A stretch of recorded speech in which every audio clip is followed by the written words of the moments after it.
तर बिनविरोध उमेदवारांवरून उद्धव ठाकरेंनी सरकारवर हल्लाबोल केलाय। कोर्टात जाऊन काही होणार नाही, निवडणूक आयोगानं निवडणूक रद्द करावी, आरओ यांचे फोन कॉल रेकॉर्ड काढावेत असं आवाहन उद्धव ठाकरेंनी केलंय।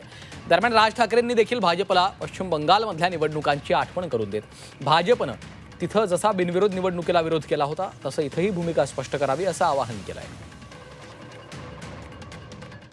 जे मतदार ज्यांना आपण जेनझी म्हणतो, पहिलं प्रथम मतदान करणार आहेत किंवा होते, त्यांचा मतदानाचा अधिकार तुम्ही नाकारलेला आहात आणि तिथल्या वॉर्डाची प्रक्रिया ही रद्द करून पुनर्प्रक्रिया करून जसं आता मध्ये नगर परिषदांचं झालं ना, निवडणुका परत घेतल्या, तसं परत तिथल्या वॉर्डाच्या निवडणुका निकाल नुसते थांबवून ठेवू नका, तर तिथली निवडणूक प्रक्रिया रद्द ठरवून तिथे पुनर्निवडणुका घेतल्या गेल्या पाहिजेत। तर तुम्ही लोकशाहीचे रक्षक आहात, नाहीतर तुम्ही म्हणजे निवडणूक आयुक्तांना म्हणतोय की तुम्ही सत्ताधाऱ्यांचे गुलाम आहात। हा जनतेमध्ये एक समज तुमच्याबद्दल होईल, तो होऊ देऊ नका। की अशा प्रकारच्या बिनविरोध या स्थानिक स्वराज्य संस्थांच्या निवडणुकांमध्ये बिनविरोध असं पश्चिम बंगालमध्ये झालं होतं।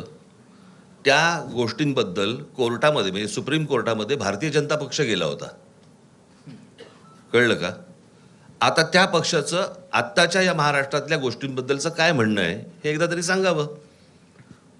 म्हणजे पश्चिम बंगालमध्ये तुम्हाला चालत नाहीत आणि महाराष्ट्रामध्ये तुम्ही करतात।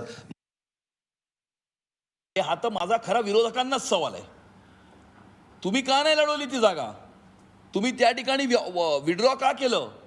आणि त्यामुळे ज्या वेळेला निवडणुकीच्या रिंगणामध्ये उमेदवारच नसतो किंवा अनेक उमेदवार बाकीचे सर्व आपला उमेदवारी अर्ज परत घेतात, नामांकन परत घेतात, एकाच उमेदवार राहतो, मग ती निवडणूक बिनविरोध होते।